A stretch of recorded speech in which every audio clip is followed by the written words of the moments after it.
Welcome to the Outer Realm with Michelle Desrochers and Amelia Pisano. Airing live on the United Public Radio Network, 105.3 FM in New Orleans.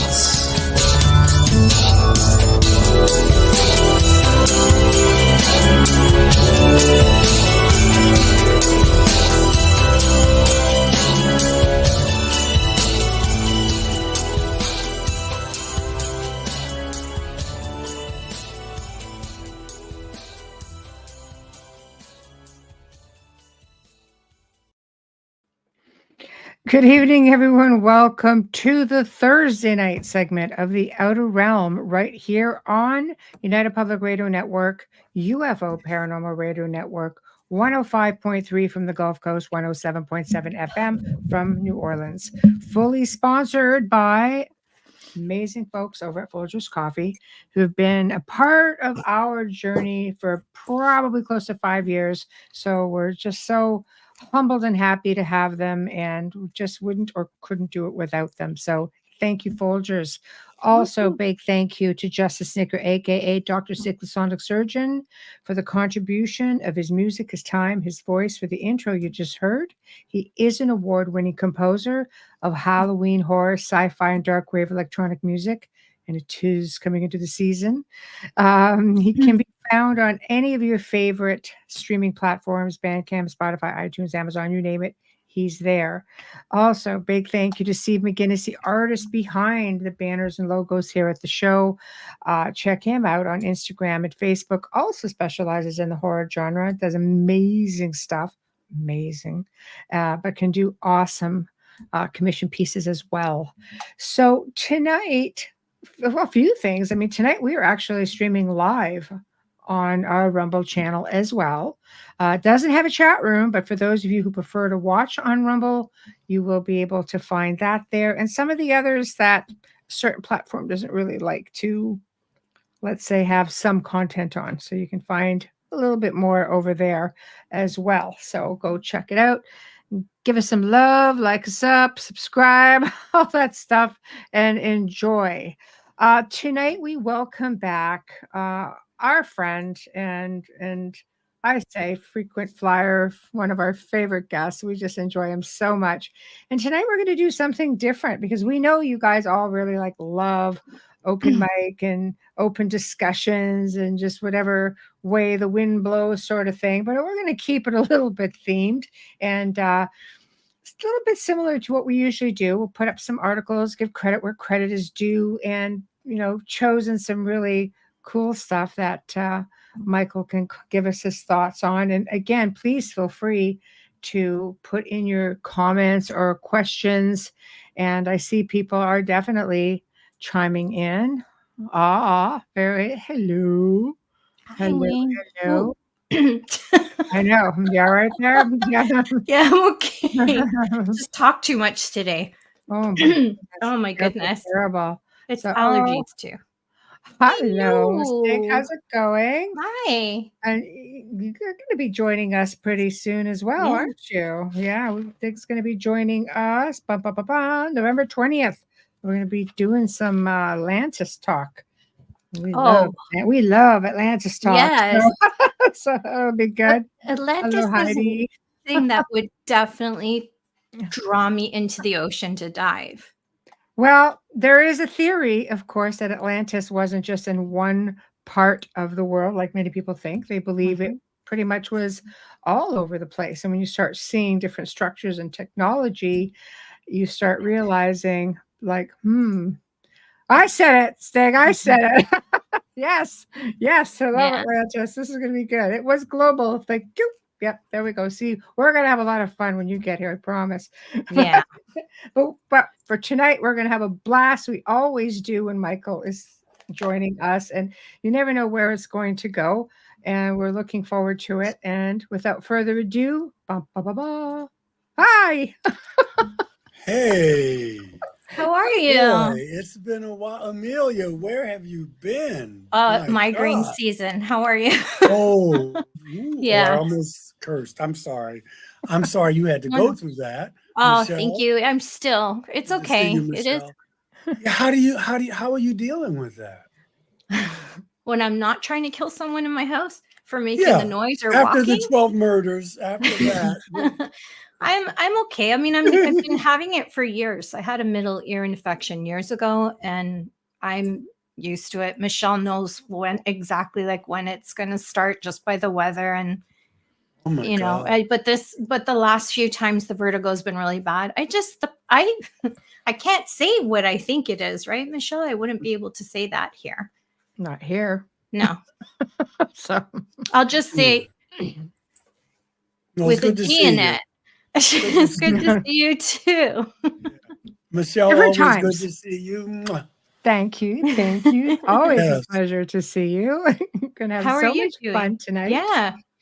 I'm feeling good. I'm a little older, so it's past my bedtime, but I'm up. Yeah. I get up so early. Like I Yes. go, and I'm just saying, I try to go I swim 3 Right. days a week, maybe for Good. 40 minutes, but I'm there at 5:30. But Oof. I get up at the times that I used to have my experiences. So Oh. it's just, I just realized that a few years ago, but by 7, 8 o'clock, I'm starting to wind down because I've been up since 4. And I had to work and visit people, but I'm okay. I was looking forward to this. I took like a cat nap for maybe 30 minutes. Well, I was going to say, And are we so- going to have to start doing pre-records in the afternoon with you? Yes, for the seniors.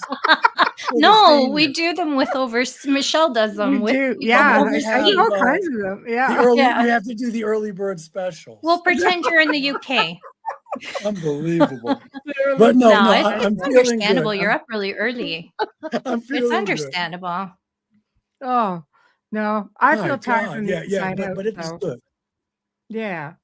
Yeah. That's stupid Yeah. early. So you got to That's take care of that. Really You got to stupid take care of early. that. You got to take care of that. You got to take care of the, that kind of fatigue. That's the soul fatigue. Yeah. It is. But you know what? We'll get through it. I mean, we Take a got second breath. Yes, and you get energy. I can get the energy from the people tuning in. Right. Mhm. Well, they were starting up in here before we even went live. I started seeing things come up in the soundboard. I'm like, whoa. So yeah, you got yourself a following there. so I'm loving it. I'm loving it. I know. You know what? We've chosen some interesting topics that I love to research. When you said, okay, just Mm-hmm. find something, I'm thinking, all right, I can do this. So Yeah, it today was helps. a bit of a day, but it's like I was on it. So She's an Energizer bunny. it's like an adventure. Well, you're young. You're young and strong, Michelle. We get Oh, it. it's cute that you think that.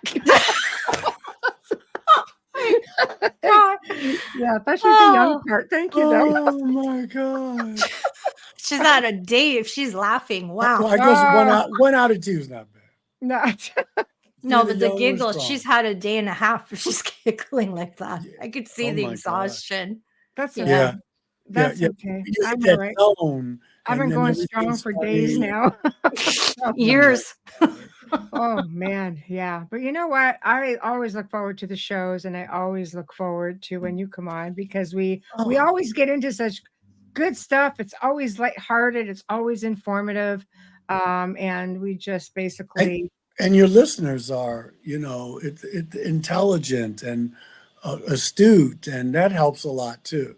It does, and they're interested as well. When you say things, they're interested. They want to know. Well, they're more. informed. They're informed, and you need that. You need an educated populace. I I'm not know. talking about Harvard, Yale educated. I'm talking Yeah. about No. people who are conscious. Yeah. I Because wouldn't be here if it was Harvard, it's Yale. harder to govern people that Don't you be doing that now? Okay, I thought you were Just- gone. You just froze. you got to have people to think. Did I freeze? You Yeah. sure did. I'm frozen. Yeah. No, Am I back? Yeah, you're coming and going. I'm like, don't even be thinking about that stuff right now. What? I'm frozen. No, you're all right. You're The okay. frozen now. chosen. you're good Yeah. now. You're okay. All right. So let's see. What are we going to start with? That's just a whole lot of fun. Okay. We're going to try to keep it, UFO themed. And we have, We have to. We can go all over. I don't mind that. I'm not sure. Do you know Mary Joyce? She's been on our show. Yeah. And, you know Mary. Okay, great. Yeah. Because I like to plug, especially people that, I know. I like to make sure we give them, especially if they've been on the show, we really want to make sure we can Oh, promote she's good everybody. people. Yeah. Yeah. She's awesome. She gets some really interesting stuff. So I pulled 2 of her articles tonight, and I'm going to put them up so this way I can share it with everybody, and we can comment on it. And this one here I found was interesting. Her website is Skyships Over. Yes. Over. Yes. And just amazing stuff. So there's one here. It's on junk DNA. And okay, not that we want to advertise Miss Whoopi, but so I know. Whoopi needs the money, so let's. Yeah. She's just getting hostile. She's not doing well. Yeah. Right. Oh my gosh. But I love it. After working on the Human Genome Project for 13 years, it comes up junk DNA. Like, I'll just speed through it so we can hear what you have to say. Within human DNA, which is said to be... I'm trying to see it, yeah. Extraterrestrial. DNA is of extraterrestrial origin. The term junk DNA was coined in the 70s when biologists could find no apparent function for 90% or 98% of the human DNA. But after extensive analysis and the help of other researchers in such diverse fields such as mathematics, chemistry, and programming, the 2-man team stated, "Our hypothesis is that more advanced extraterrestrial civilization was engaged in creating new life and planting it on various planets, Earth being one of them." Mm-hmm. So, Yeah. So, okay, let me just take that off. It's there in the Bible. It's there in the story of Genesis. right. It's there in the book of Enoch. This hybridization kind of story. It's there in the Mesopotamian texts. Yes. And I'm glad you brought that up because I'll be talking a bit about that in Michigan at the conference in a few days. But, we don't have to reinvent the wheel. People are talking about hybridization programs and things like that as if this is something new. Right. But if you go back to Zachariah Sitchin's work, if you go back to those books I just mentioned, you have this hybridization program going on. And probably one of the most famous hybrids we could talk about is Jesus of Nazareth. Right. So, send Michael the mail. You might want to turn YouTube off. Yeah, no. No, some people get really hostile about that. That's why I said they could send you all the fan mail about it. Send it to Joe Montaldo. This is not what I'm making up. Right. Just go read the text. Right. If your daddy's human, if your mama's human and your daddy isn't, that means you're not fully human. I agree with you. You don't have to go to Yale to figure it out. Love it. And it's not the only one. I mean, you talk about Samson, an angel visits his mom. You talk about John the Baptist, so that's what we're talking about here. But we're also talking about those upgrades. Plato talks about it. And if you go back and look at his work, he talks about Atlantis, obviously, and Critias and Timaeus. He talks about the God. He believed in a creator, and he talked about the gods, which when you read it, they obviously sound extraterrestrial, and how they interacted, how we get upgrades and reboots. He talked about every 5,000 years there was some type of extinction level event. And we can say Atlantis was one of those. Yes. That's what he's talking about. Michael's not making it up. Just go back and read it.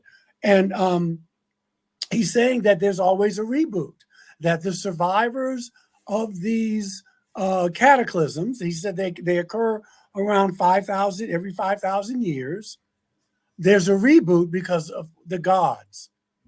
So what Mary is saying is not anything new. And I'm not saying to denigrate, but if you go back to sacred texts, if you go back to some of the Aboriginal narratives, that's what they're talking about. Mm-hmm. So it's right there for you. It's just that you just have to do the research. Mm-hmm.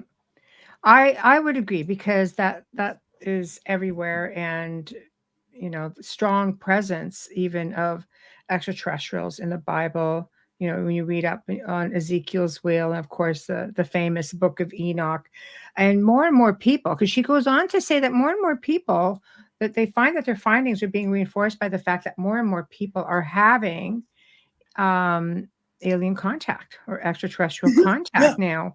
And there are more stories that people are coming forth now and saying, you know what, like, we're part of some hybridization program. I was pregnant, then I wasn't. Then so we know that it's still, well, we're assuming by testimonials that this is still happening. I'll give you another more concrete example. I mean, Okay. if you look at the Greek myths, they were called Titans. We call them Anunnaki, the Elohim, we call the Titans. But here, this is something. In Minoan culture, the Minoan culture comes from the patriarch Minos, right? Minos was the hybrid son of Europa and Zeus. Okay. Now, what is so? Well, let me finish reading this. Europa was the daughter of the king of Phoenicia. She was abducted by the non-human Zeus. They had 3 hybrid sons, and one of them was named Minos. Minos began the Minoan culture. This is taught as history in Greece. This is not a fairy tale. Yeah. Right. What I want you to hear is, because I just got back from Europe about 10, 12 days ago on vacation in the Netherlands. The entire landmass of Europe is named after the young girl who was abducted by the non-human Zeus. Her name was Europa. Right. Okay? Right. Her name was Europa. So you have a whole landmass named after a woman or a young girl who was abducted by Zeus, who was not human. This is how embedded these stories are in our culture. I just happen to have that sitting here. So, and I know people get very weirded out about it, but it's right there. So what we know as mythology, Greek mythology, it's not so much mythology. No, mythology doesn't mean it wasn't true. Yeah, right. And so, we've developed that definition. There's an old saying that just because it didn't happen doesn't mean it wasn't true. But this is something that is taught as history in Greece. And again, some of the people that started our religions were hybrids. And so it's hard to wrap your mind around. Here's another thing. We don't use the word, but we were invaded. That's what the Bible tells us. That's what the Enuma Elish tells us. That's what the Vedic scriptures tell us. In Deuteronomy 32, we're told that Elyon, the God of Most High, in Hebrew, not the King James Version, because that's the most translation you can have, that we were invaded and land was divvied up. Yahweh got these people. He didn't get land. That's why they were always fighting with people to take the land. But going into Canaan and going, but we were invaded, and our ancestors were trying to tell us this is what it was like to share the earth with these beings. We were invaded. One could argue that we still are, but we were invaded. I think we are. What are your thoughts then on the Anunnaki and being created as more of a slave race? Yes. Missing link. Well, if you go back and read the Mayan Popol Vuh, if you go back and read the Enuma Elish and the Upanishads and the Vedic scriptures, and even some narratives from Aboriginal folk, Native American folk, and Australian, whatever. Yeah, we were. We were created to be a slave race to these beings. Zachariah Sitchin talks about it in his Earth Chronicles series. And Enki and Allele, and I always forget which one was more of an ally for us, but Enki, I think it was Allele, who some people say is Yahweh, wanted to keep us so stupid and dumbed down that we didn't even know we were naked. We were like animals. And Leo, I mean, and Enki wanted to keep it. Let's see where this experiment is going to take us. And when you read or when you hear these narratives from all over the world, they tell you that we didn't know how to do this. We were taught what plants were good for consciousness, what plants were poisonous. We were taught how to do animal husbandry and farming, and we were taught that. What group of people? Usually, groups of people want to make themselves look good, you know. But people, these civilizations say we were taught that from beings from the stars. And again, it's not Reverend Carter telling you this. Go do the research and read the texts. We need a book list, I think, for our audience. And Anunnaki and the Elohim, you know, different names for probably a same group of beings. They fought each other. When you read the Old Testament, these beings are fighting each other. That's why there were so many gods. This is why Yahweh says, I don't want any other gods before me. I don't even want to see you I don't want you to draw a picture of it. I'm jealous of this. And so they're fighting. And so humanity is in the crossfire. You go back and you read the Upanishads, the other Vedic scriptures, the Mahabharata. They're talking about these flying machines, and they're fighting amongst each other. Human beings are fighting on the sides of each of these gods. It's just right there. And they're vimanas. Sometimes they're described as flying cities. Wow. You know, it's they're described as blue people. I'm not saying they're Arcturians, but you know, when you see these old paintings and pictures of Vishnu, for instance, or Krishna, I'm sorry, they're blue. Yes. They're And down to the blue. land bridge that used to connect from Mew down to what I guess would be now Australia, New Zealand area that just seems to have been under the water. Of course, well, you bring up a great point, because people don't realize, well, we don't stop to think that the land masses were different then. Yes, thousands of years Very ago. different. And you could probably travel easier. But my point being is that you know, this is what's going on, and what has been going on. So, you know, but we don't frame it that way. But Earth was invaded. Earth, you know, they divvied up the land and married some Earth women and had some slaves, and it was a good life for these folks. Yeah. Well, who's to say? I mean, there's ancient civilizations that have been shown to go back millions of years, sometimes hundreds of millions, and some billions. I mean, when you're looking at out of place artifacts and areas that have been discovered, like mines, uranium mines that they've shown, like the old metal wheels in them that have sort of calcified, and they're thinking like they've dated them like billions of years. Yeah.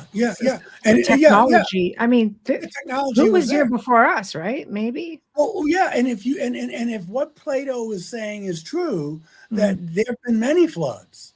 Yes. Okay, there have been many pole shifts. You know, Edgar Casey talks about that. We could be living in that time now, and so. And so all these civilizations are gone, and then when you find these discoveries at Göbekli Tepe and other places, we're like, whoa!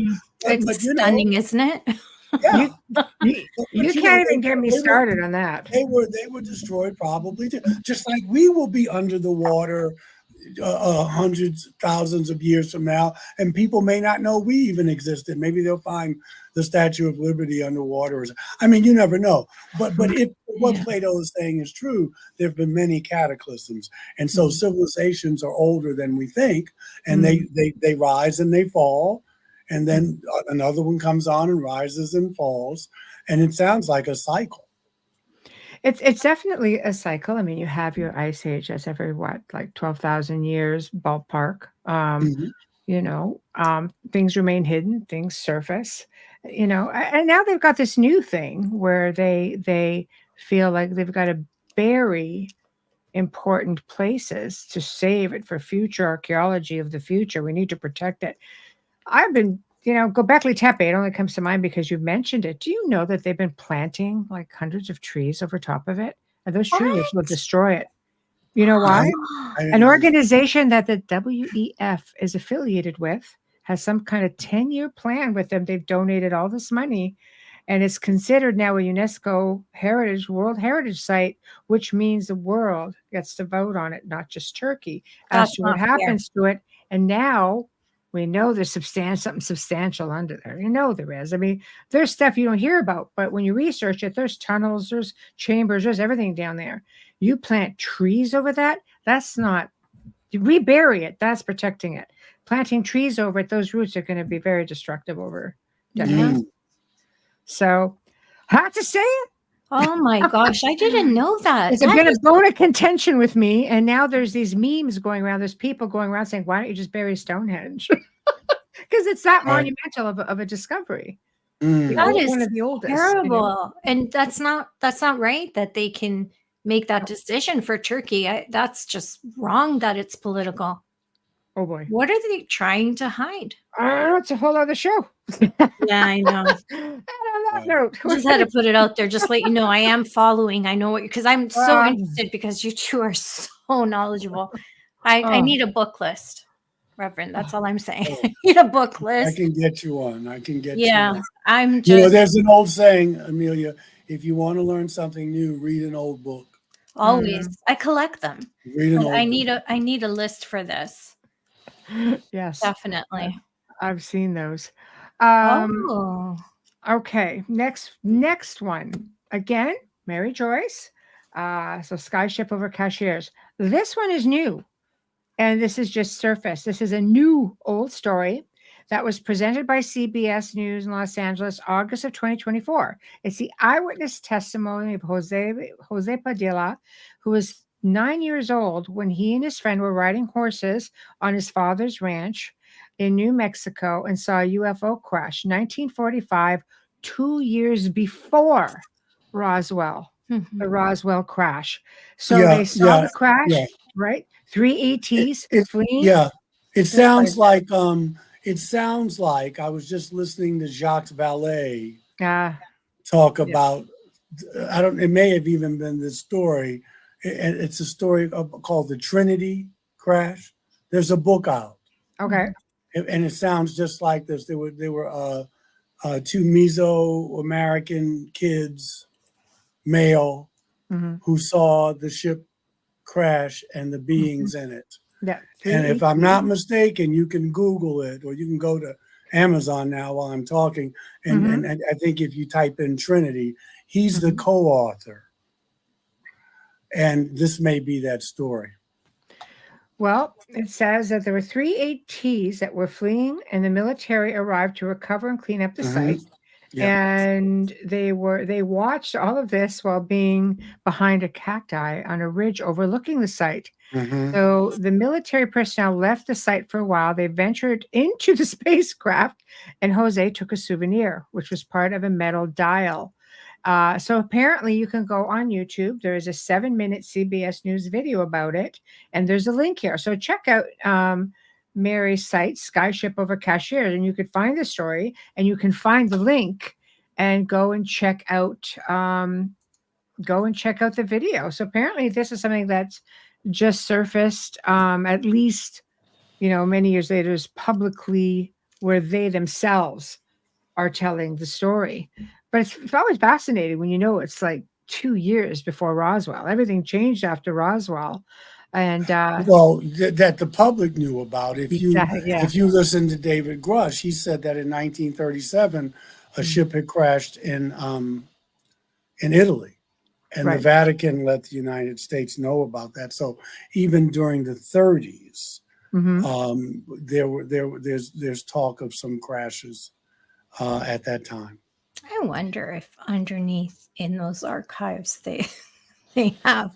I mean, 54 miles of a library can fit a ship, a small one, right? Oh, They you have mean it. in the Or an Vatican? alien They have body. an alien skull. Yeah, They I do have think they one. have more than that they're not talking about.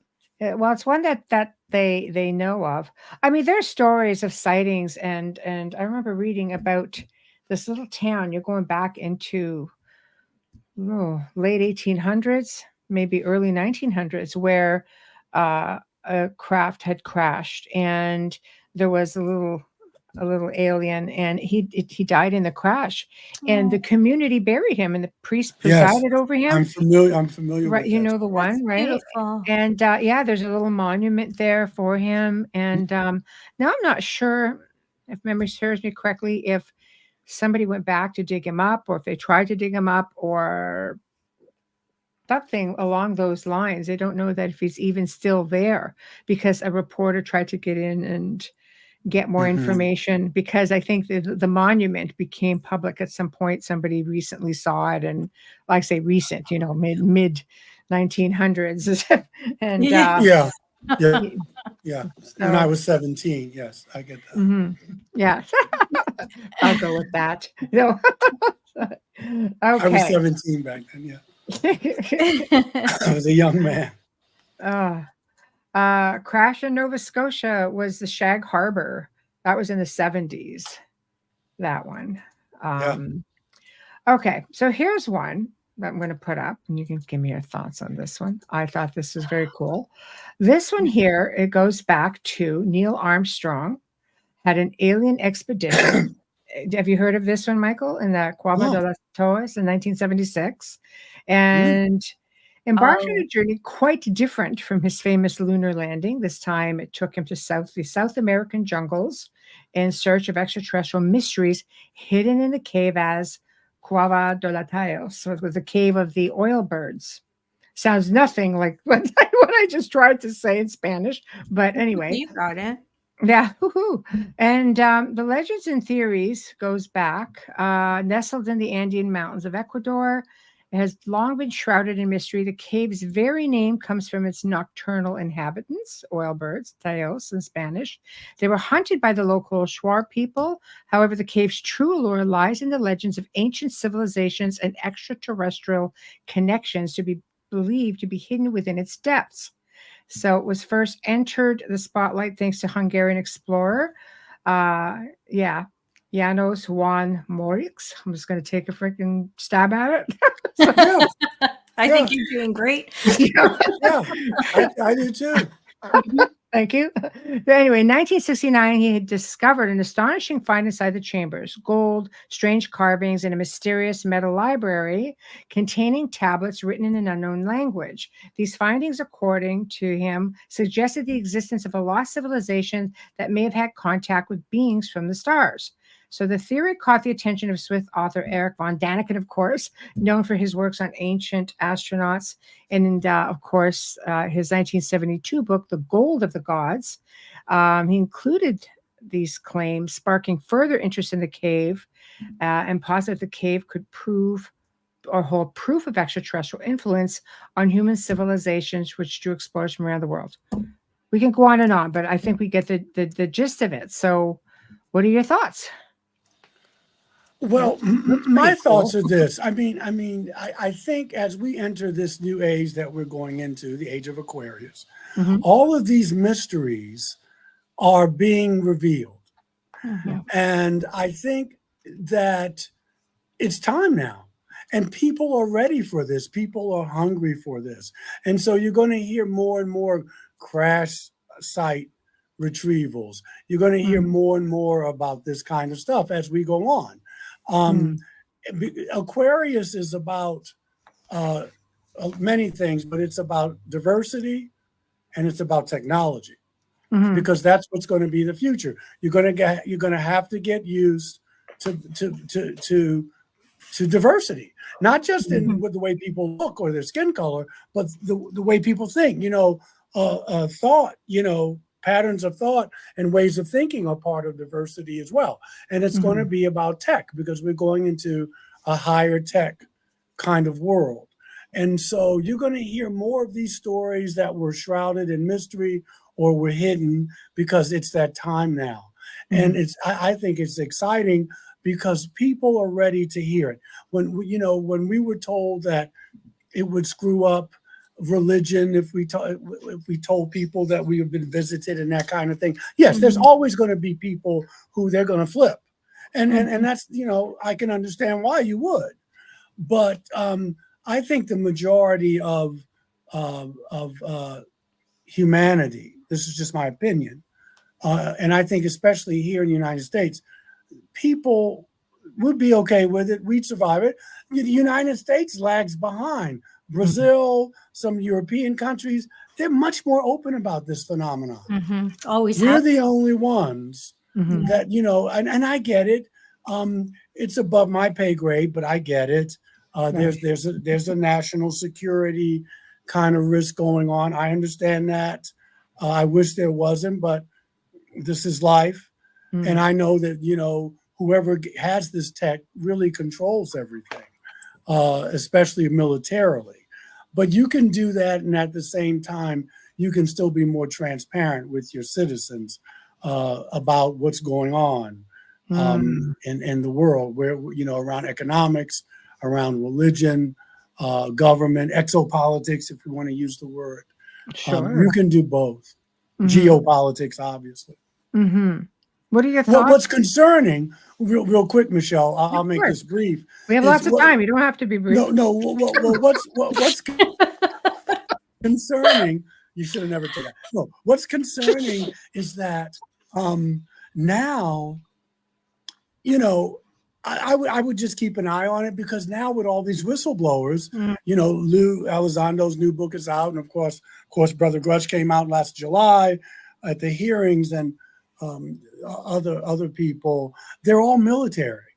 They're all either in intelligence or they were in the military, and so it seems like the only true experiencer is someone who's in military intelligence, when there are people like you and me and Amelia and just everyday folk who are having these experiences too, but they're not being privileged. That narrative, it's not true unless it's coming from the government. Yeah.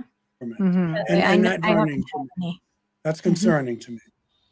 Do you think it's because with military, first off, they know they're pretty much have to sign off and secrecy. Joe will tell you that because he served on the Nimitz, when the Nimitz had an incredible story of a craft landing right on it. And 30, 40-year NDAs, but also I think, getting into maybe my lab situations as well, where they're taking some of their own people who are having experiences, because they'll tell you, hey, you're military, you belong to us. We want to know what you experienced. I think you're much more generous. I think it's this simple. If I control the narrative, right, I control you. Right. I control your reaction to the narrative. Yes. And that's not to say that what you're saying is not true. It could be all of the above. But all I know is that if I control the narrative, I control your reaction to the narrative. Well, absolutely. I know a lot of military people. I think it's just as simple as that. Yeah. It's just as simple. We're militarily, we're the greatest country in the world. Militarily. How do you become a superpower? By keeping other people from becoming superpower. Oh, of course. Yeah, sure. So if I get my hands on this tech, where I can put up domes and I can use lasers and what have you, then I have the military advantage and I control the planet. Of course.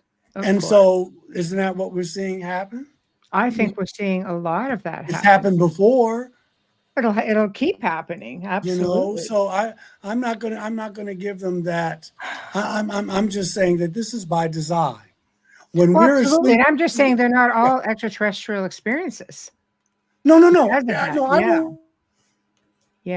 won't argue that, But I'm just Yeah. talking, well, I'm trying to stay in my lane in the terms of extraterrestrial experiences. Right. What is being privileged is what the military is saying Mm-hmm. or what military intelligence is saying. Mm-hmm. And, you know, when people like John Mack first came out and caught flack, and even Bud and folks like that, but Hopkins, the everyday person was, I wouldn't say privileged, but they were taken much more seriously. You don't hear that anymore. No. You hear what military intelligence is telling you, and that's always a problem. It's always a problem when everything is so militarized.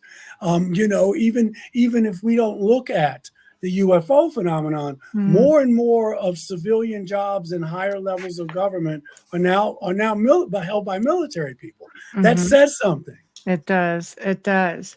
But you know, you look at even deathbed confessions of World War I air, you know, pilots, and they're saying, you know, we were never allowed to say it, but it's the deathbed moment, and they're like, we saw stuff while we were up there. Yes.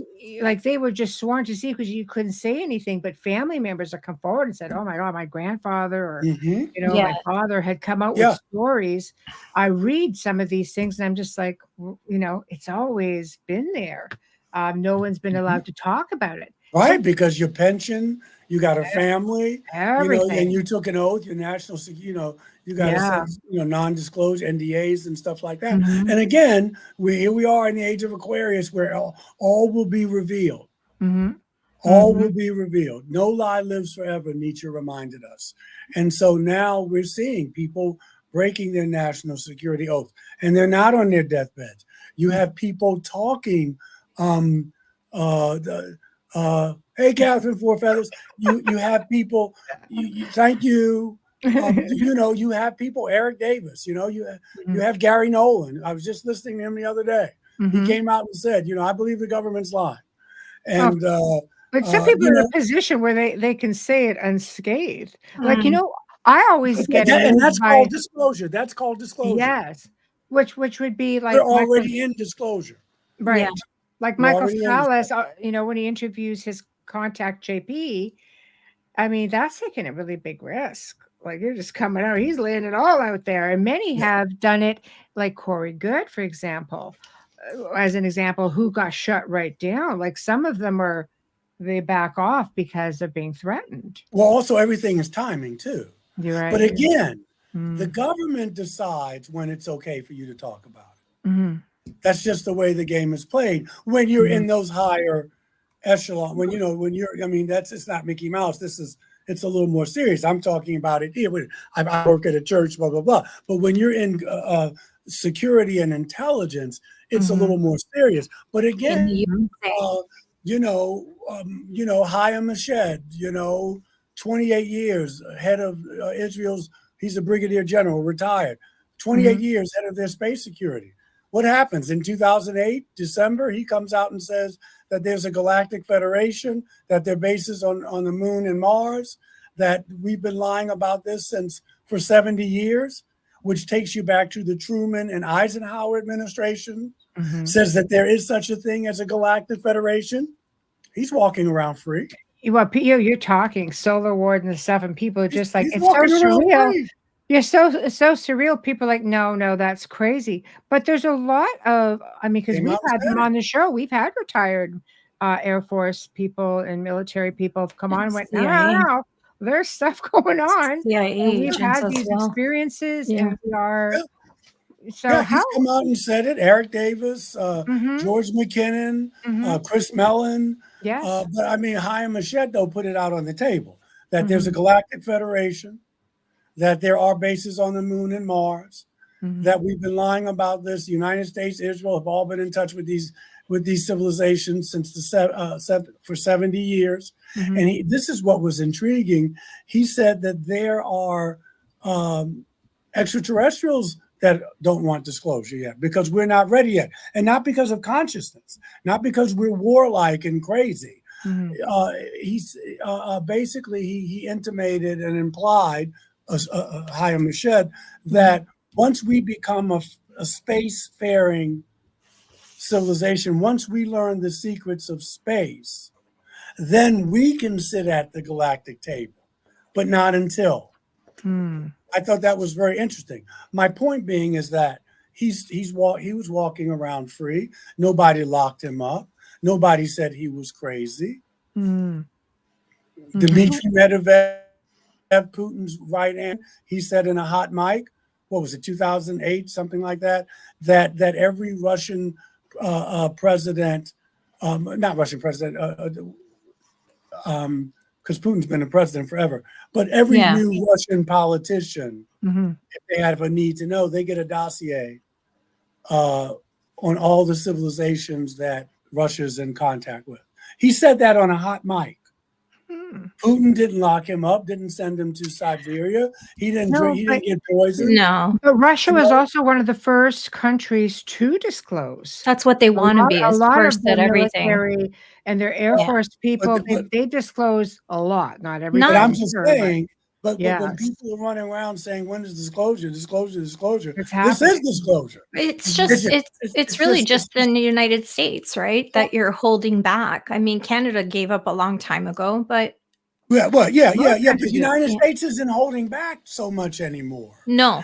And that's what I'm saying, that there are people fighting for disclosure. Brother Steve Bassett, for instance. He's on in a couple of weeks. He's a good brother. Next week after. But we're already in disclosure. Yeah. It's just not the way people may want it. They want someone to come out on the White House lawn and say, guess what, folks? No, that's not going to happen. That'd be political suicide.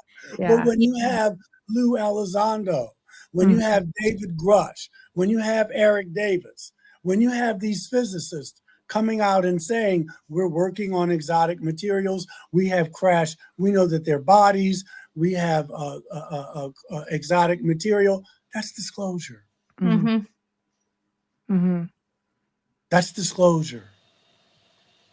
I mean, I don't know how, when people complain about not having disclosure, how do you want it?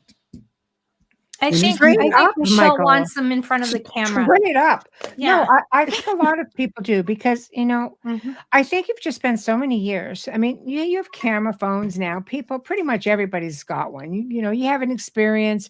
You can go out, you can capture, photograph, you can do different things. Then to be told, no, we've never seen aliens. Yes, maybe some spaceships. No, like there's so much dancing around, I think. Because when you do have Stephen Bassett just still going strong, like he's going to talk about this in a couple of weeks, but it's just a matter of like he's really passionate about it, because he just feels that there's so much that isn't being put out there yet and that should be put out there. So I think, we can all agree on that. Yeah, I think we can all agree on that. And I would say that to Steve. I haven't seen him in a few years. We all want more transparency, but but you don't have control over that. Right. You don't have control over that. You don't have control over Skunk Works and Lockheed Martin and these other you don't have control over that. It's like we're getting getting the morsels that they are that they're giving us, essentially. Yes, but that's okay. Yeah. I mean, it is okay for me, and this is Steve's calling, but I'm saying it may not be the way you or I would do it, but when people are coming out and saying these things and breaking their their non-disclosure agreements and still walking around free, that's disclosure. That's disclosure.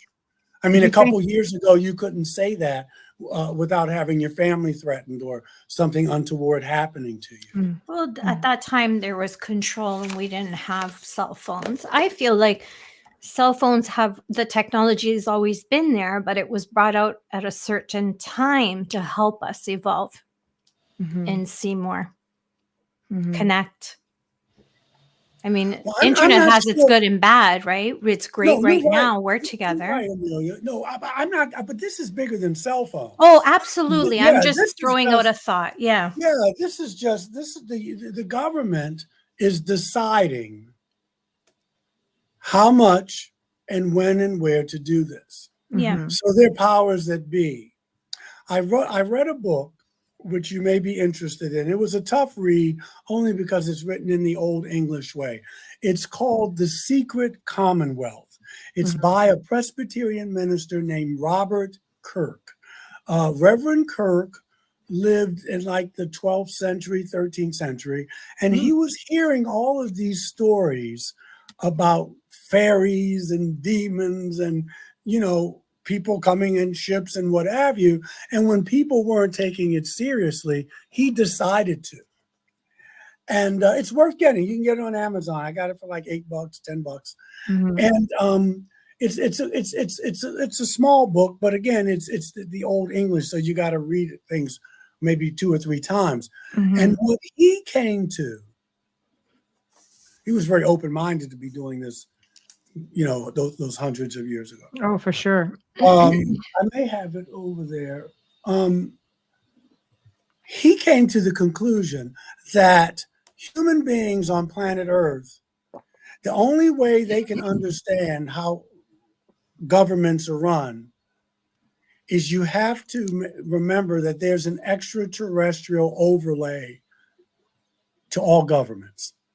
And the pyramid structure is you have your leaders, you have your elite leaders, and then you have an extraterrestrial overlay. And they're telling our leaders what to do. And he said that the way you can, it was interesting. I'm not saying that that's true. For 12th or 13th century, that's pretty amazing. He was saying that you can tell when there's an extraterrestrial overlay to your government, when your government is so greedy and its policies are so, for lack of a better word, not human, that there's no compassion in your policies, there's no empathy, there's no mercy. He's saying that when you start to see that in your government or other governments, it's a clear sign that the leaders of those countries may be getting their marching orders from non-human intelligence.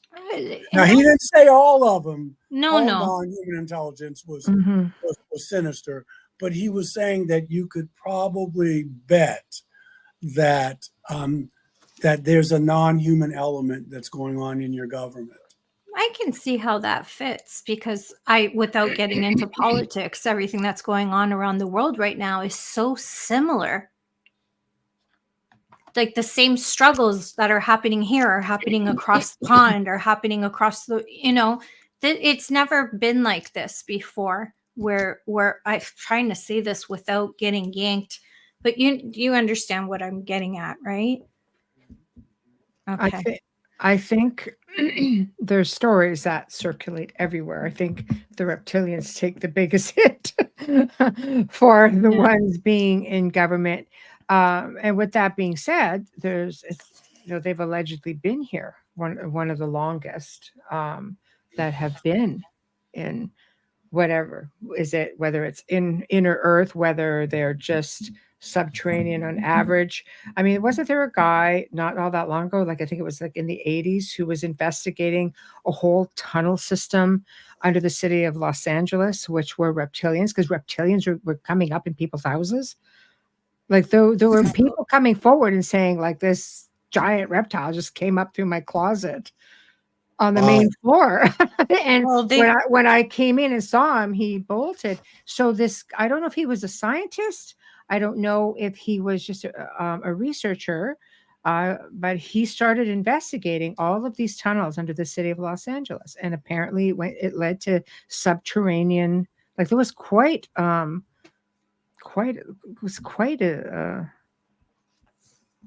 it was pretty vast. Wow. It's so hard to speak without, because we want to get so deep, but we have to be careful that we're not censored.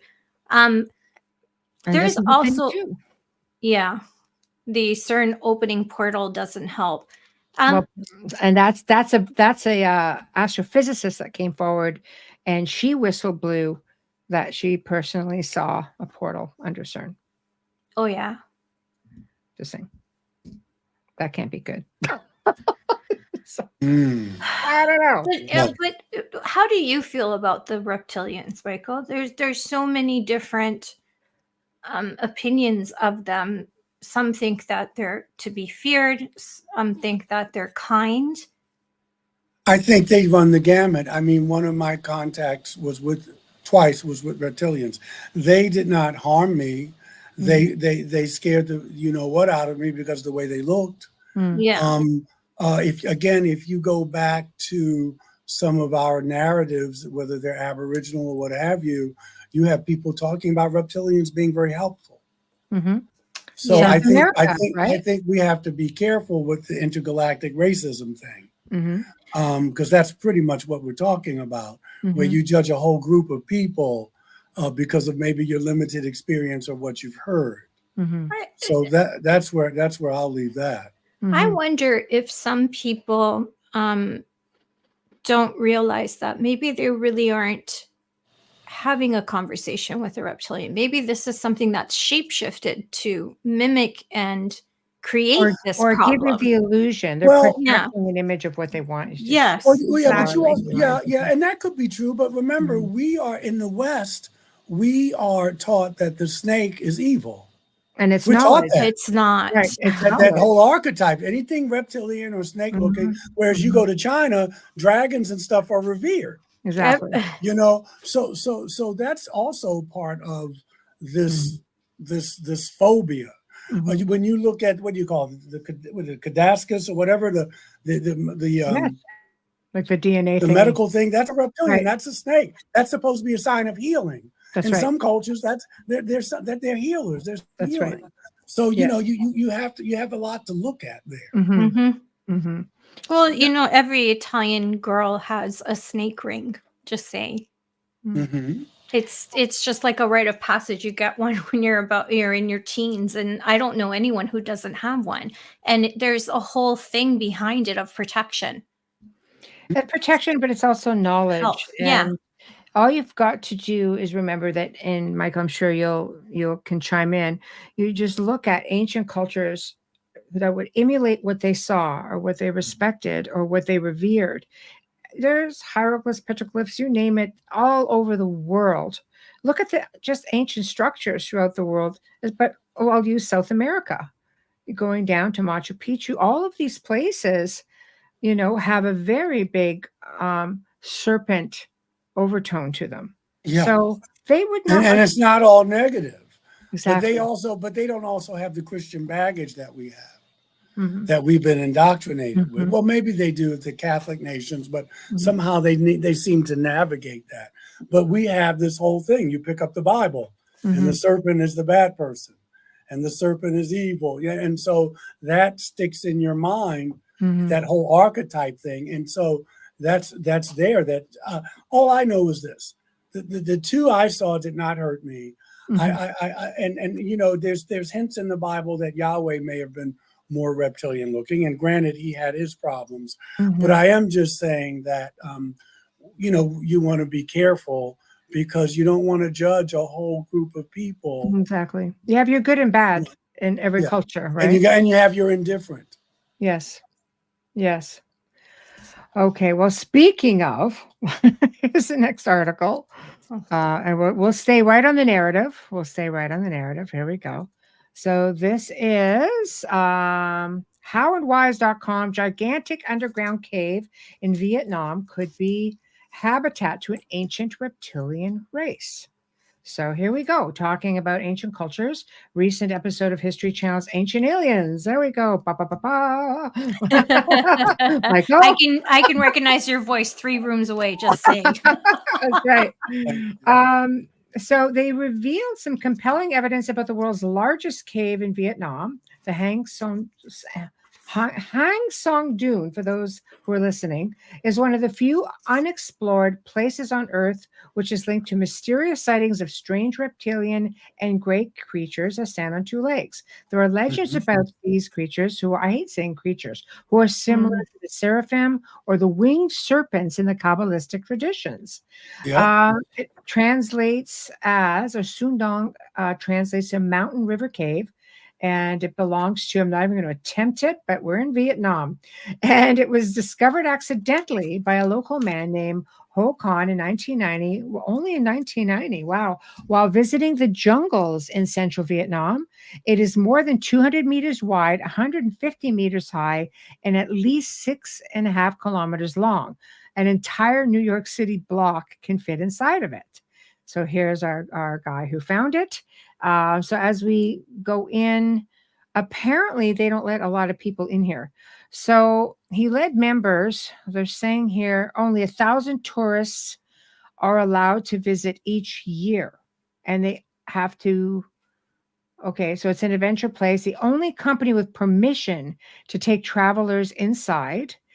He took a team in 1994, and the cave sinks into an enclosed valley with no way in at the sink. So legends of creatures. This 3 million-year-old subterranean realm has grasped the attention of the ancient astronaut theorists. And according to local residents, the most notable, what's notable about it are the strange creatures, again, beings that are believed to dwell within it. And they describe these reptilian-type humanoids emerging, and they believe they actually live deep inside the cave. Mm-hmm. Yeah. Yeah. I've heard stories like that. You know, what was interesting about you reading that is that at least there was no judgment of whether they were good or evil. They just gave you what Yeah. they thought. Yes. Now, granted, it's another culture. And again, if you look, if you know, a lot of, you know, like the Hopi, for instance, Mhm. they talk about the ant people, these people who lived Yeah. underground. Mhm. If we've had all these cataclysms and floods and pole shifts, which it looks like we've had, a lot of people did go underground and probably stayed there and probably are still there now. So, and now you're hearing more talk about crypto-terrestrials, beings who live underground, that kind of thing. So it just lends itself. What I want to say is that once you get it, that the universe is teeming with life, visible, invisible. Some need ships, some don't. Some have bodies, some don't. Some feed on your energy, like archons. You hear about them in us. Then, you know, you're not shocked by this because we live in a unit. It's not just us. It never was. And we live in a universe that is full of life. Full of life. And so these stories just lend itself to, you know, that kind of hypothesis. And so I'm really not surprised. And I don't think, you know, if you've had any type of paranormal experience, if you've had any type of sighting or extraterrestrial experience, probably doesn't surprise you. That we're not alone, and there are many life forms, and some have been here longer than we have. Some will be here long after we've gone. And so we're just getting it, that we're not at the top of the food chain. I think that's what's hard for a lot of people to grasp, because we've been taught that we're the only thinking, intelligent beings in the galaxy. And these stories keep telling us otherwise. There's, I mean, ancient cultures that go way back. Those doesn't mean all those ancient cultures were human. Exactly. Humanoid, maybe, but not human. Yeah. So, Yeah. Wow. And So when many you start questions. talking about being tampered with, now you're getting into religion, and that's a scary topic for people. And it also starts challenging your notions about what is God, is there a God? And we also know, unfortunately, that religion can be used to control people. And so we want to control the narrative. We'll tell you what's fake news. We'll tell you what's real. We'll tell you who God is. You don't worry about that. We'll let you know that. And when you have people who are saying, well, I'm in contact with a reptilian, I'm in contact with a Palladian, I don't need the government. I got knowledge that the government does. I don't need their knowledge. You become a threat. I was going to say, like, along those lines, they removed God from state. They removed God from schools. Do you think they did that so that people would have to be dependent on what the government says rather than have No, faith in no, something. I don't know who they are. No, I Who's don't either. removing, but I no, people aren't removing God from schools. They're just saying that your interpretation of this God may be different from mine, and I don't need to be subject to that. Oh, here they've removed them from school. Like Who is they? the government in Canada, like we don't have prayer in school like we used to. Right. Well, things change. I mean, it's more of a Yeah. secular world that we live in now, but you can still go home and worship your God. You Yeah. can still, in the privacy of your own home or what have you. And that's a whole different question. And I don't want to get into that deep No, no. of No, politics. no. I don't know what's going Not on getting in into Canada. politics. I'm wondering if it's just part of the evolving. Well, I I'm think it taking a is. different spin on it. Yeah. No, I think it is. Many people do not, when I talk to people and they say, I don't believe in God. And I say, tell me about the God you don't believe in. And you know what? When they tell me Oh no. about the God they don't believe in, I don't believe in that God either. And so, because it's the old man up in the sky who's going to punish you like Santa Claus if you're naughty Yeah. or nice. Not so much that. I'm talking Yeah. about that when you start talking about paleo contact, which is what we're talking about, the hypothesis that we were in contact with extraterrestrial civilizations in the ancient past, when you start talking about slave being tampered with and slave races and that kind of thing, you're also beneath that, the elephant in the room is there God? Or what does that word mean? Yeah. That is threatening to people, is all I'm saying. That's all I'm saying. I can't get into the schools. No, for sure. No. I was just curious if it's like. No, go ahead. No, thank you. I was just curious if it was like some form of helping everyone evolve to understand a bit more. I'm not in the political sense, like more of it's a timing thing and they're controlling the timing. I think people find safety within their faith. They feel safe, they feel very protected, and they should. And I think with that, when you maybe threaten that in some form, or by introducing something that is outside of the norm, that we are conditioned to look at our faith and to draw strength from it. So you look outside the box, all of a sudden you see something that has been hidden in the agenda is like, well, that's an alien. What am I supposed to do with that? I know that even the Vatican said, oh no, we're going to prepare our people to deal with the masses when this happens. So they're obviously foreseeing potentially, a problem with the people who really have strong faith to be able to cope with that. So I'm just wondering if there's that happy medium in there somewhere for the people who are going to probably be stepping out of the box to that degree. It might be the only thing they've ever really been challenged with. So, what do you say to people like that? Because we are in the age of disclosure. And there's going to be things that are going to be coming forward that, to try to say, well, this has been your faith all along. It's just been stuff that maybe you haven't been taught, or you should research. It gets scary for some, right? Like I know I had fear before growing up Roman Catholic, but I take bits and pieces of what I need for me, and I leave the rest behind because I have a different sense of what I believe is out there than what I was taught to. But being raised, we have that saying, Catholic guilt, for a reason.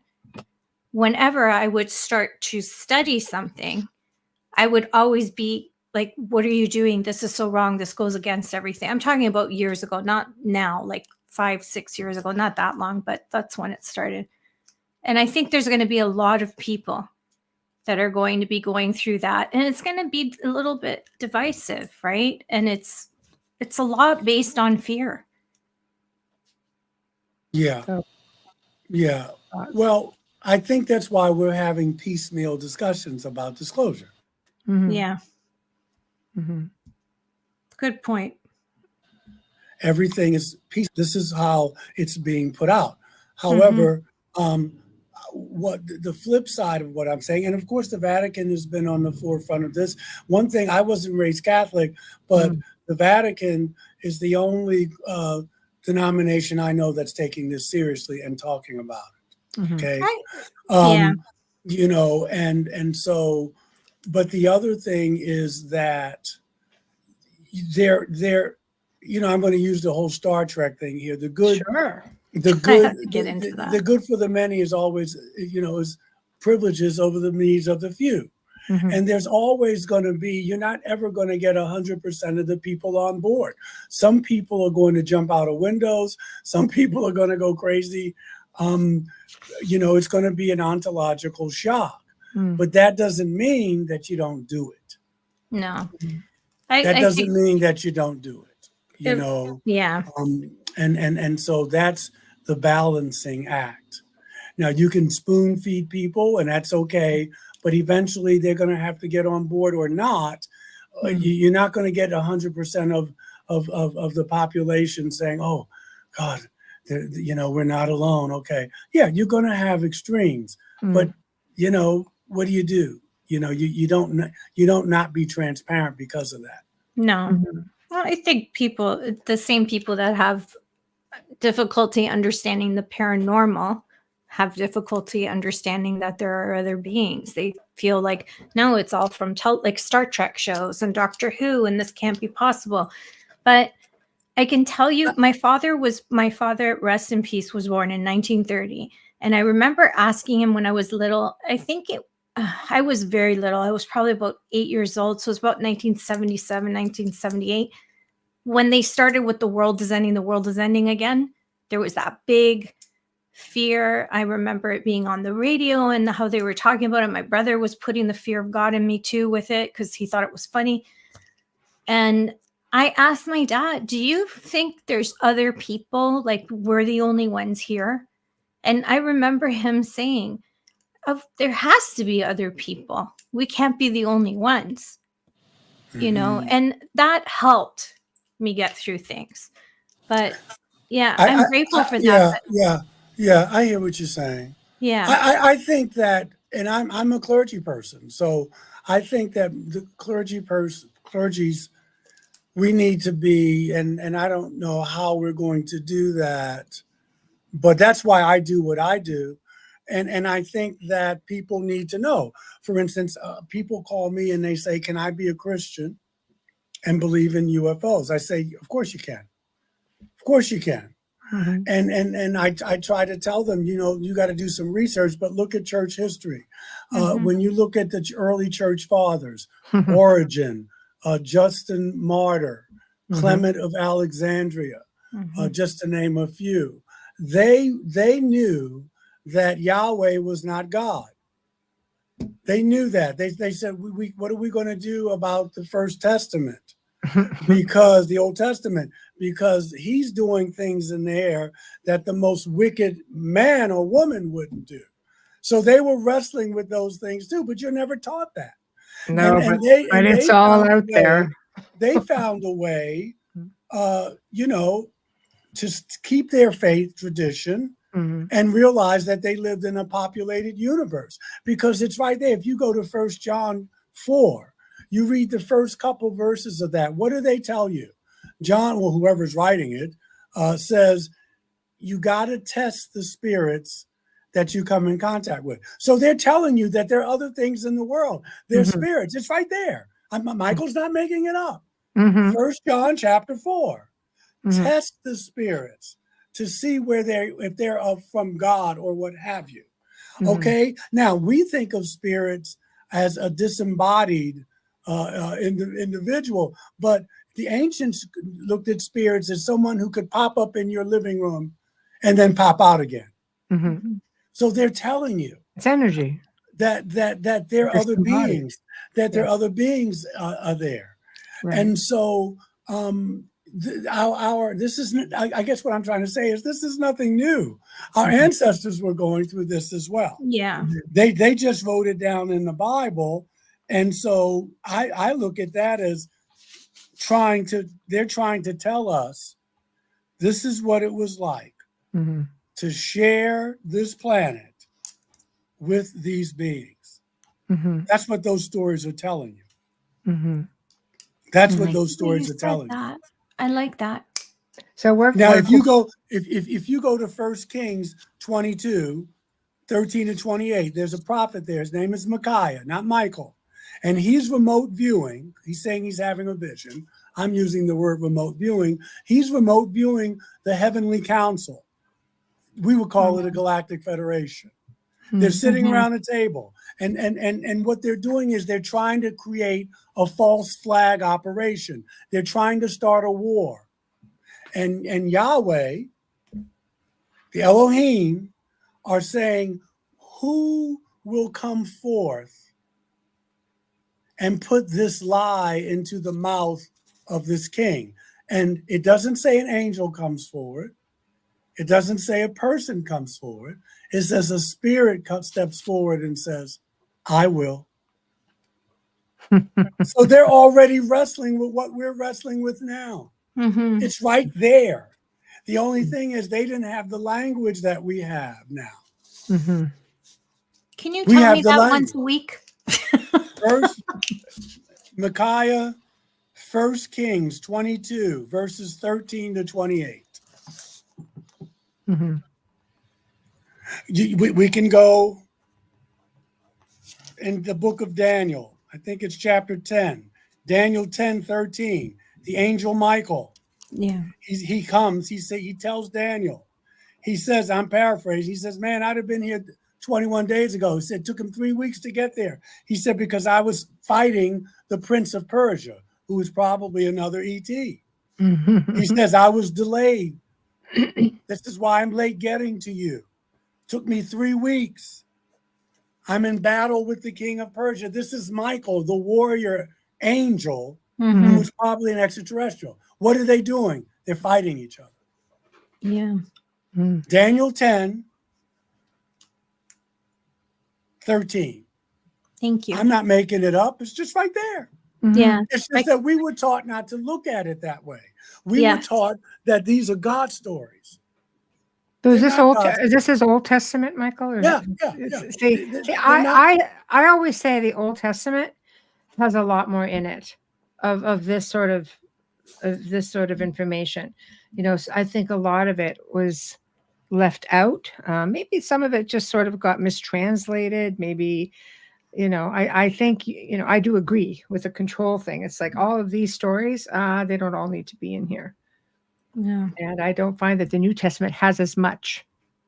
They do. It does. Does it? Is it just Yeah, reworded? Well, Yeah. if you're talking about are there extraterrestrial stories, of course. If you look when Peter, who comes to get Peter out of jail? The angel Mm-hmm. comes and breaks him out of jail. Who comes to help Paul when he's on his way to Rome? Well, of course, there's that shipwreck. This is in Acts, the book of Acts. Mm-hmm. Who does that? Mm-hmm. The angel.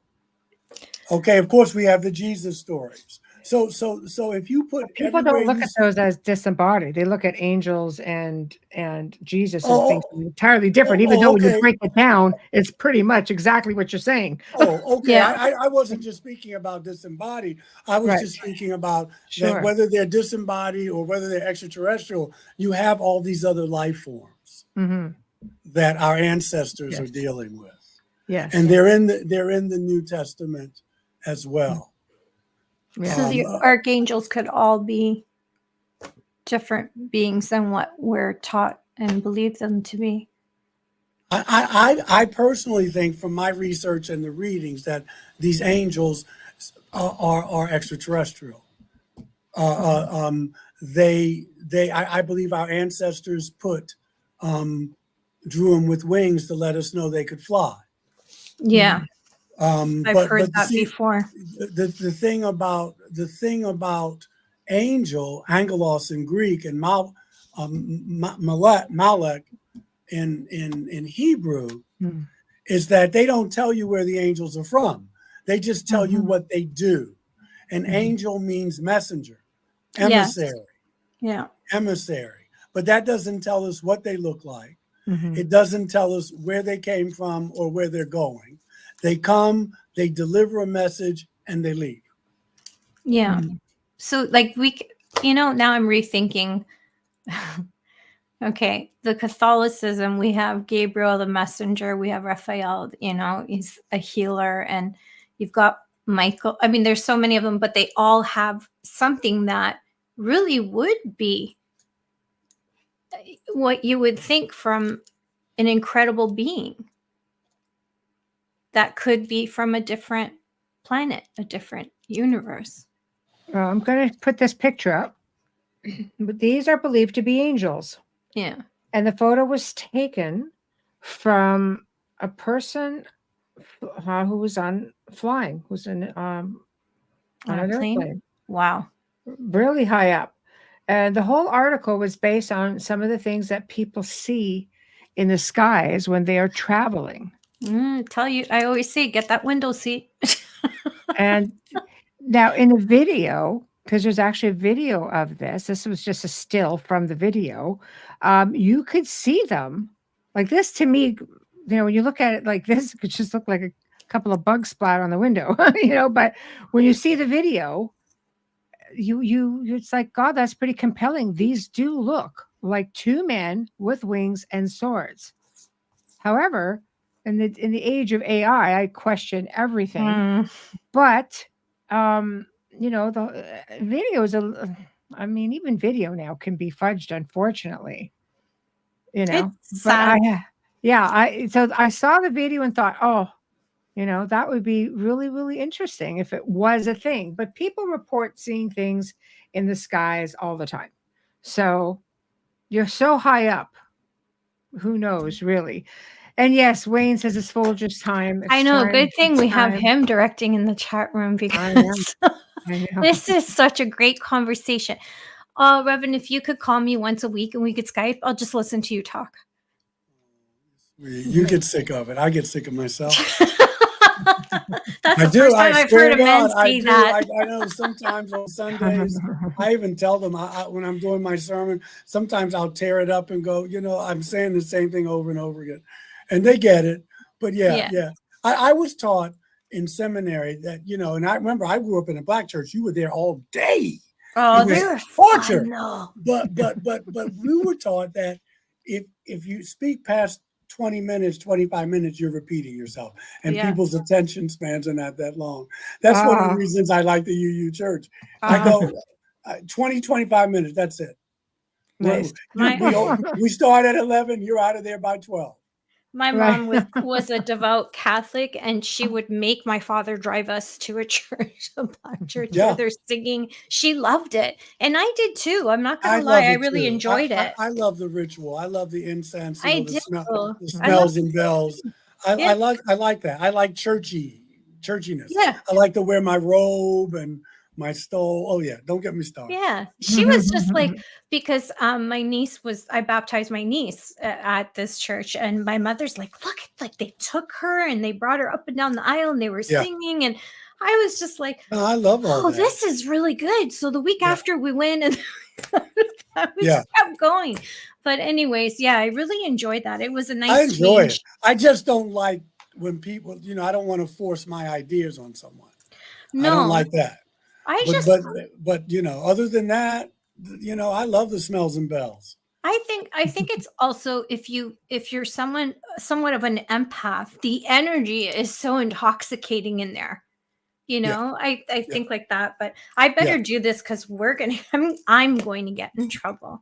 Oh, we don't. Yeah. Oh, right. We have a patient sponsor ID. Yes. Yeah, you have to do that. Hey, you are listening to The Outer Realm with Michelle Desrochers and Amelia Pisano, coming to you live from the beautiful city of New Orleans on 107.7 FM radio, as well as on the Gulf Coast on 105.3 FM radio. We're live on the Roku TV, Rumble, YouTube, Facebook group pages. Listen to us on Alexa Prime and approximately 250 streaming platforms. We stopped counting. Our special guest tonight is a dear friend and a returning guest. Reverend Michael J.Carter is here with us tonight. And I'm not even going to tell you the topic, because if you're just tuning in, you're going to want to go back to the archive and start from the beginning. It is a great show, as it always is. And now the time is the gratitude moment. And we have so much to be grateful for, starting with Folgers Coffee from our first episode with UPRN. And we're grateful and thankful to Joe Montaldo as well. Thank you for your continued support and sponsoring our show. We love you, and we hope this relationship lasts a long, long, long time. Our fabulous banners and promo media is courtesy of Steve McGinnis. He is a horror illustrator, an incredible artist, and Steve also creates custom commission pieces. Check him out on Facebook. Thank you, Steve. And well, you can see it in all of our promotions. He's fantastic. Our intro and outro is courtesy of Dr. Snick, the Sonic Surgeon, aka Justin Snicker, award-winning composer, vocalist, and musician. You can find his music on Amazon and Bandcamp. Stream on any platform. Find Dr. Snick on Facebook and Instagram. Thank you, Justin. Lastly, I am going to scold you. Are you watching this episode right now? Where are you watching this episode? If there's a like button, a subscribe button, a notifications button, smash it and share it. And we are back. Yeah. Oh, I was not finished, but okay. Oh, you got more? Oh, yes. Sorry, Steve. I just want to say, help us grow on social media. So Michelle books all these amazing guests so we can keep bringing you the best in their fields just for you. We have a large listening audio audience, but we need some help with we know you're there because you're commenting, but please just share us and get us out there so that we can do more of this for you. All right. And I know it's a long one. Back. We do, but we have a lot of people to thank. And yes. So we're very fortunate that we have so many sponsors, which is really nice. So yeah. You gotta do that. You gotta give them their due. Always. Amelia, give me especially these guys. Amelia, I want to go back to something you were saying, and I know we gotta. If we weren't on the air, we could talk more about it. Yeah. I do think that on some level, there's a way you can still keep God in school and it doesn't have to be divisive. Yeah. I think you can do that. I think, though, and this is what we had talked about earlier in the show, that there are powers that be that we're just easier to govern when we're at each other's throats. And unfortunately, religion is one of those ways to do it. And maybe we can, I'm just going to leave it there because I didn't want to dismiss what you were saying. It's a delicate topic, because we can easily go into another over the line with that. No, but, I understand what you're saying. And so when you were saying I kind of knew what you were saying, but I think that that's one of those examples that it's easy, because if we're arguing over that, the things we argue over, race, who you sleep with, what you believe. When we argue over that, we're easier to govern because we're not unified. Yeah. Well, I'm really good at changing the direction of the conversation. So I don't like when I get questioned like that. But let me tell you something in a positive sense. It was food for thought. Thank you. In a positive sense, when I was referring to it, I was referring to a public school system here, but the Catholic high school has put in prayer rooms for the Muslims to come in because there aren't enough schools. So they are making adjustments. Yeah. Because remember, Age of Aquarius, it's about diversity and tech. Yeah. And so we're going to have to, I was in Amsterdam about 11 days ago to visit a friend. And, you can get on a train, man. And in 2 hours, I could have been in Brussels. Yeah. Or I could That's Europe. Yes. And that's great. And, I'm watching that. And of course, it's lovely. I haven't been to Europe in 24 years prior to last week. But I realized that because they've seen 2 world wars, they've seen how devastating they've seen what we can do to each other. I mean, we had the Civil War here in the States, not Mickey Mouse by any stretch of the imagination, but they have to find a way to get along because they've seen what World War I and II will do. And now we have higher technology and, more potent technologies around weapons and stuff like that. So that was just something that made me think. Now, everybody doesn't get along and, people have different vibes, but they're not so quick to go to war. No, they're more accepting. Because they know, man, we could wipe out, we're just too close. We got to find a way to live with each other. Yeah. I've heard the story. My uncle was he was a prisoner of war he was taken In World War prisoner by II? the Nazis. Yes. So yeah, he never talked about it. I No, found it's just out from probably my traumatic. father and my dad Probably didn't really say much, but my cousin told me. Yeah. Yeah. Hmm. Yeah, it's scary. There's a lot of scary stuff out there. And, don't want to end the show off on scary. No, we want Well, we got peace, we time. want we got happiness. And you time, don't yeah. have to be afraid. Be not afraid. Be not afraid. No. Michael, what are your thoughts on Antarctica? Ooh. I don't that was think- a freaking How much bang. time do we have? I don't know. You know what? I don't think about Antarctica often. Yes. If you're asking me, are there secrets there and secret government stuff going on there and maybe some off-world intelligence stuff going on, I would say, why not? We have stories about Admiral Byrd. Yeah, who went- you believe that and story? that kind of- oh, yeah. Yeah, me too. Yeah. I think that's true. I think that's truth to that. Me too. Especially since it's kind of off the beaten path. You could do all kinds of things up there, and no one would ever know. No. So if you're asking that, I think it's worth delving deeper into. I haven't. I've read his story and what he said he saw, and that kind of thing. I think there's truth to that. I know they quickly got it. They shut him up very quickly after he started talking about what he saw. They told him you need to stand down with that. So that's what I think about Antarctica. It's not far from Avatar, right? I know they had a film. lot of they had scientists down there that were rounded up to be picked up, and they didn't speak the whole time when they were picked up because of what they had witnessed in there. Some of the things that they had seen, it shocked them. And when they got picked up, they were put on the plane, and none of them would talk. They all sat there silently. Do you think they were told not to speak amongst each other either?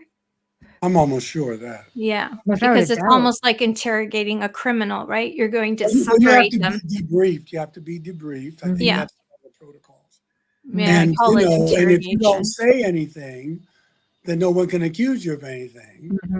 And people try to follow orders, and you just shut your mouth. Especially if you're a scientist or you're in the military, you're used to some sort of non-disclosure and discipline and that kind of stuff. But yeah, I would imagine they wouldn't want them talking to each other so that their story stayed their experiences, not get confused from the shock with someone else's. There's I history believe that that goes back completely. to World War II with the Nazis having control, and there's a lot of stuff. I find it really fascinating, but I also find it fascinating that somehow when you say disclosure, it's almost like other things are coming to surface. If you think about even, how I'll just put this up. Yeah. Buzz Buzz- Aldrin warned about Antarctica. Yeah. See, even then. But you look at even the Grand Canyon. They try to put it off as a hoax because they found this large Buddha. They found these Egyptian hieroglyphs and the statues, and it's all a hoax. But yet NASA has taken control over the area, and anybody who tries to get near it are met by armed guards. Who has taken? NASA. NASA. Okay. Yes. So. Well, that's always the first clue, isn't it? Exactly. I was going to say, how does Elon Musk have so much freedom with his whole program? Like, I mean, I follow him and I read everything he writes, and and I watch his videos, and I'm thinking, how'd you get up there? I just love how things are being exposed on different levels, things to make us think. Hmm. Well, again, at least from my Yeah. perspective, in this Yeah. new age that we're going into, you Mhm. know, all this stuff is revealed, the mysteries are revealed, and so people are ready to hear it too. I think timing has a lot to do with everything. Mm-hmm. A lot of the things that are going on in the UFO community, just 10 or 15 years ago wouldn't have flew. Mm. No. Now they do. It's just it's timing. It's a lot of things that happen. I mean, for instance, there's rumors, not saying they're true, that there's been some type of conversation around extraterrestrials that if you don't tell people that we're here, we're going to do it. Hmm. Now, and I'm not contradicting what I said an hour and a half ago, because there are, just like there's senators and congressmen who don't want disclosure, there's some who do. There are ETs who don't want disclosure, there's some who do. But if that scenario is true, it would explain why all of a sudden, the same people who were telling us, I mean, there was a time when Lou Elizondo was telling us that we were wrong. Now he's got a best-selling book. So you have to go, well, what shifted here? Mm-hmm. Something has changed. Now, all of a sudden, you have changed everything. And I'm not saying he's lying. I'm not saying that. No. But I'm just saying, what happened in these few years that all of a sudden now you're championing this cause. And it seems like there's an urgency. Like all this stuff is going to come to a head. And I'm wondering, speculating, that maybe there's some truth to that if our government doesn't start coming cleaner sooner, then maybe these beings are going to say, well, we'll do it. Time's up. Yeah. We'll do it. Yeah. Yeah. Mm-hmm. We'll do it. And I think after the election,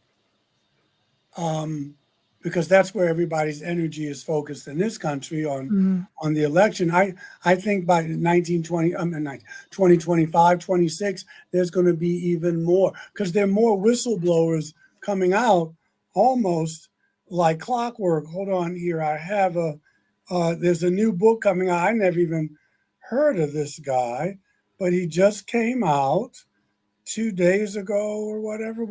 Okay. It says this was in a Hollywood Reporter, another UFO boss to break silence in major book deal. Jay Stratton's memoir promises to reveal shocking discoveries, challenges, and breakthroughs in the government's research on UFOs/UAPs. Where are these people coming from? Wow. All of a sudden, they're just coming out of the woodwork now. Mm-hmm. Yeah. Well, the fact that they feel comfortable in doing it. That's disclosure. Yeah. This guy used to work in the government, the DIA department, and so he's coming out. And now he's got these things, and nothing's going to happen to him. Mm-hmm. That's disclosure. Mm-hmm. I love it. So we're getting there. Baby steps. Well, there's no there. There's no there. We're already in it. Oh. See, if you keep thinking there's a there, you're going to keep getting disappointed. Well, I mean, I'm an experiencer, so Right. I could say, hey, experiencers know, contact. Well, but you're making my point, Michelle. I don't Yeah. need the government to tell me that these beings exist, Right. because I've experienced it. Right. Mhm. And so why would I wait for someone to tell me and put all my there's something I already know. Mhm. I don't need them to tell me that. I know, I've experienced it. Mhm. Now it's fun to talk about, but Yeah. I don't have a dog in the hunt. To be honest with you, they could tell me or not. If Lou Elizondo didn't write his book, if David Grush didn't come out with these hearings, I'd be okay. Yeah. I know what happened to me, Mhm. and I know how my life has changed from it. Yeah. I don't need them to validate me. No, it's the same with paranormal experiences. I don't need that. Yeah.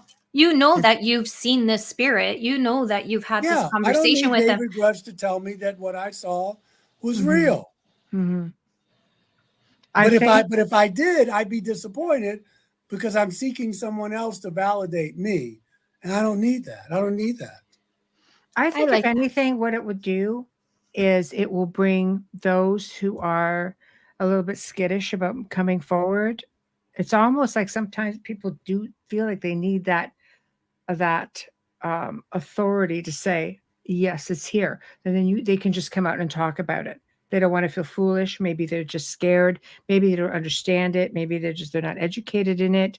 Whatever the case may be, wherever it is that drives that fear or being leery of talking about. Like I grew up, my parents just in paranormal. You don't want to, that's a family secret. You don't want to go telling all the neighbors. They'll think we're crazy. We are. We have great things going on in this house. Yeah. Right.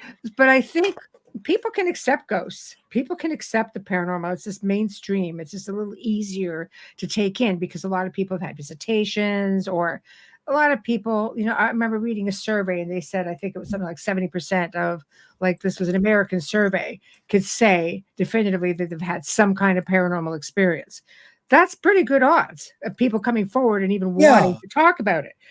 But throw aliens in. Like I had a neighbor, she says, okay, ghosts are one thing. Aliens, no, it's not for me. Thank you. But she's very, very religious as well. So for her, that was completely off limits. No, I hear you. And I get what you're saying. I'm not saying that the giggle factor hasn't gone down now. It's also the luxury of saying, see, I was right. I mean, the ego gets involved. See, I was right. I get that. And I've benefited from that. But I know people who still don't even know that the government, their own government, has been spending tax dollars, and it's just not even on their radar. It's just something they want to do. But what I will say is that, like you probably, I was talking about this 25 years ago. Yeah. And the government wasn't half as transparent as it is now. I'm not saying that it doesn't kind of give you an affirmation, but I'm just saying on a spiritual level, I don't need the validation from my government because I know what happened. So therefore, I don't go on the roller coaster when you're not doing it fast enough or whatever. It doesn't matter to me.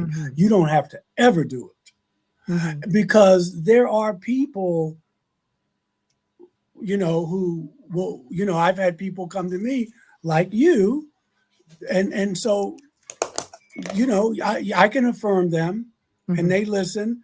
And I mean, I listen to them and they get affirmation. That's all I'm simply saying.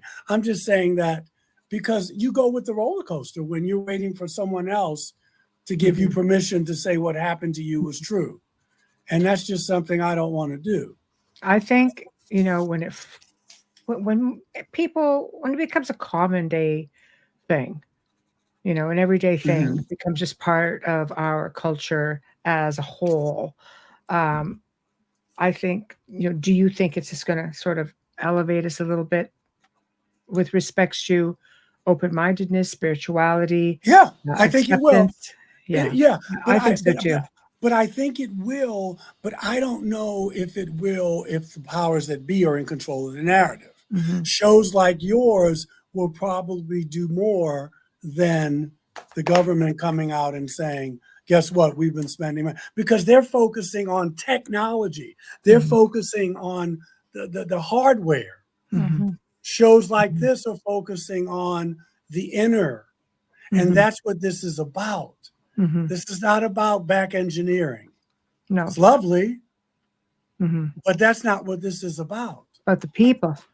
It's about the people, the experience. Yeah, that's what I'm saying. Yes. And that's what maybe I wasn't articulating it. Because they're going to control they're not going to talk about religion until they have to. I'm saying we need to be talking about religion and spirituality now in conjunction with ETs, Sasquatch, paranormal, poltergeist, whatever you want to The whole gambit. Yeah. We need to be talking about that now, not when not when Washington decides they're going to have hearings. Mhm.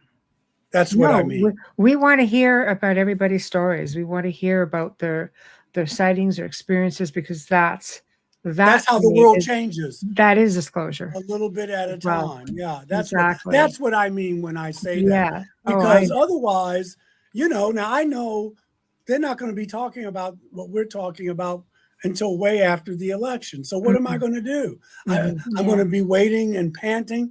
Oh, come on, guys, give us some new information. No, you do what you got to do. I'm going to be doing what I got to do, which is coming on shows like yours, which was speaking, which is writing, which is getting the word out there about love, about how we can shift our consciousness, about that some of these beings are benevolent, some of them aren't, some of them are neutral.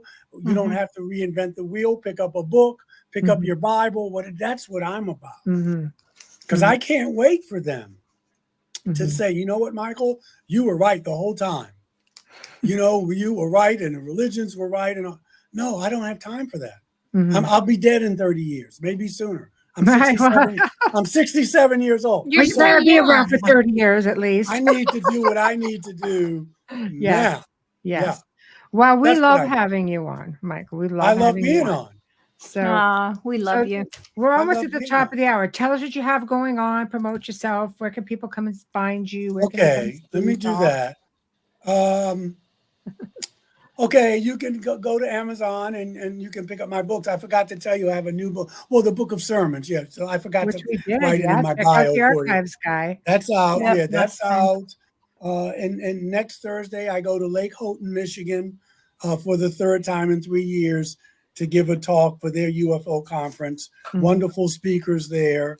I'm speaking on disclosure and ancient texts. I did an episode of thank you, Brother Anderson.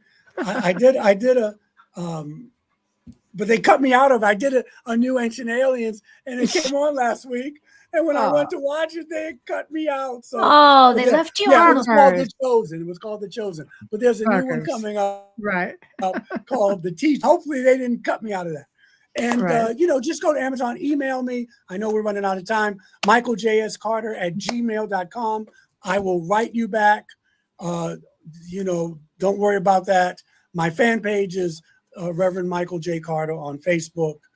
And my God, I don't know when I'm going to see you guys again, you ladies again, but I'm wishing everybody happy Thanksgiving. Oh, that's true. It'll be after that. We're booking. We've got that in a few weeks. Well, we actually have, we might actually have some, what might actually be nice is because, around December and Christmas time, having like a more enlightening life after life sort of conversation for people who are just feeling really low. Why don't you give that some thought and I'll email you? I've already given it thought and we can do it. Okay. Because, but also too, because and I don't want to, I'll get revved up.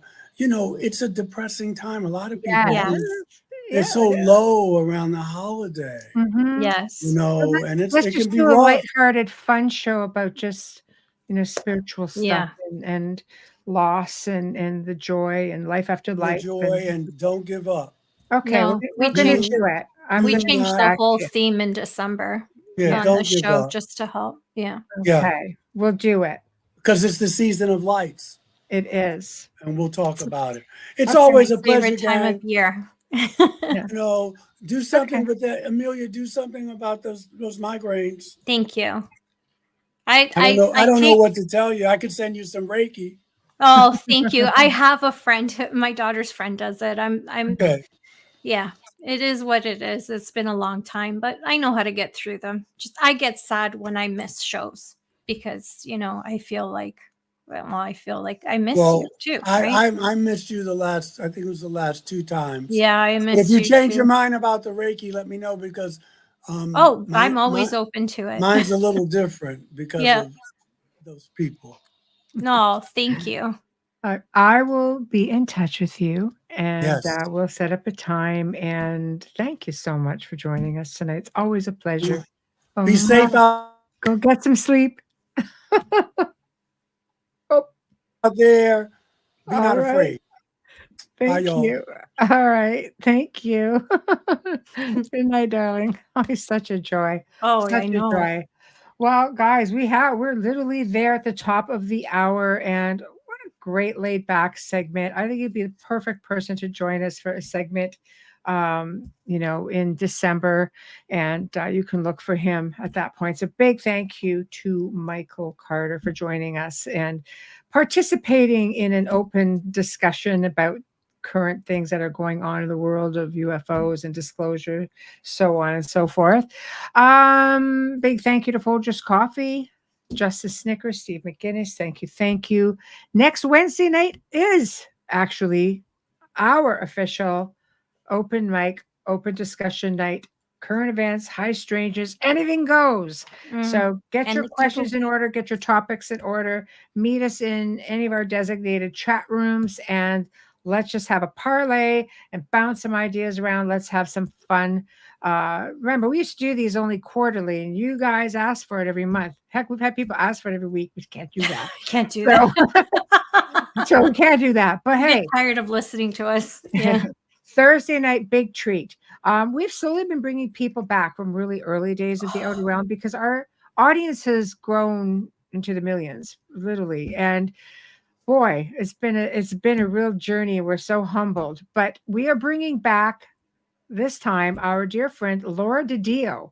Now, who she is, if you guys remember the old Amityville horror days, she was the reporter that George Lutz contacted and brought her in. She was instrumental. She was at the seance that happened with Hans Holder and the Warrens. She had a key to the house. She had experiences. She'd been in there after the fact when the place was empty. She was in contact with people who lived in afterwards. She knew Ronald DeFeo. She knew she still is in touch with the Lutz boys. She's just an amazing human. I just love her. So we decided we would bring her back and let her just retell everything for all of our new listeners and viewers. So we really hope that you will enjoy that segment. That is going to be next Thursday night. So we will leave you guys with that, and we will bid you good night. Have a terrific weekend, and we'll see you next week. Night, night.